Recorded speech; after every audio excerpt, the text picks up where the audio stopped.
Bugün sizler bilan biz jigarlar Dallas 2026 Players o'yinini yuklab olishni o'rganamiz. Birinchi bo'lib Play Market kirib olamiz jigarlar. Play Marketdan Dallas Player app deb yozamiz jigarlar. Mana ikkinchida chiqib kelgan mana shu ilovani yuklab olamiz. 8 megabayt ekan, u darrov yuklanadi. Yaxshi yuklab oldik-da, juda tez yuklanadi.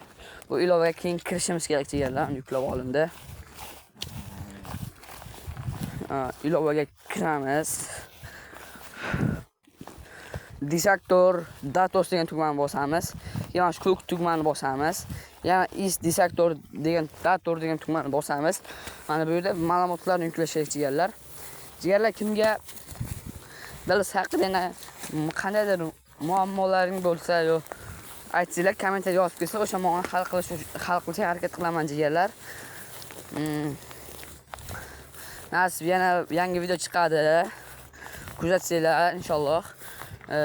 7 ta, 8 ta agentda shu qora Ronaldoning 87lik xatasini tushirishini bagini o'rgandim jigarlar.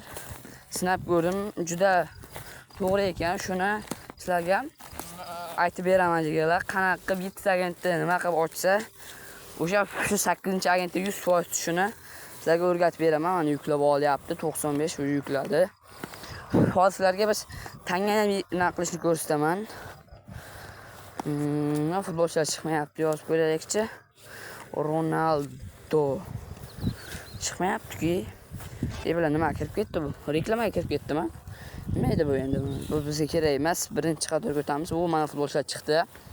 Jigarlar, bu odam Ronaldo deb yozamiz jigarlar. Ronaldo. Ronaldoning yangi kartasi ham qo'shilgan ekan. Ko'raylikchi. Mana jigarlar fil qilib ko'rish kerak uni. Nechta chiqar ekan jigarlar. Tushuntirib ko'raylikchi. Obuna bilan like bosib turinglar. Shu videoni sizlarga mana shu videodan keyin chiqarishga harakat qilaman jigarlar. Hozircha 4 ta 100 naqd bo'lib turibdi. Mana 5-100 ham bo'ldi. 600 chiqar ekan. O'ynab 600 chiqar ekan jigarlar. 700 chiqmaydi, mana 90 bo'lib qoldi. Afsuski, normal, vaqti normal jigarlar. Bo'ldi, bugun videom shulardan iborat edi jigarlar. Sizlar bilan desam hozir aytgan yana bir usulni o'rgatmoqman. Tepada 604 ta tanga turibdi-ku, o'sha plus tugmasi bor. O'shani shunday bossanglar jigarlar, tanga shuni reklamani ko'rib, o'zlaringiz tanga olishingiz mumkin. Jigarlar, bugun videom shulardan iborat. Hammalarga rahmat, sog' salomat bo'linglar.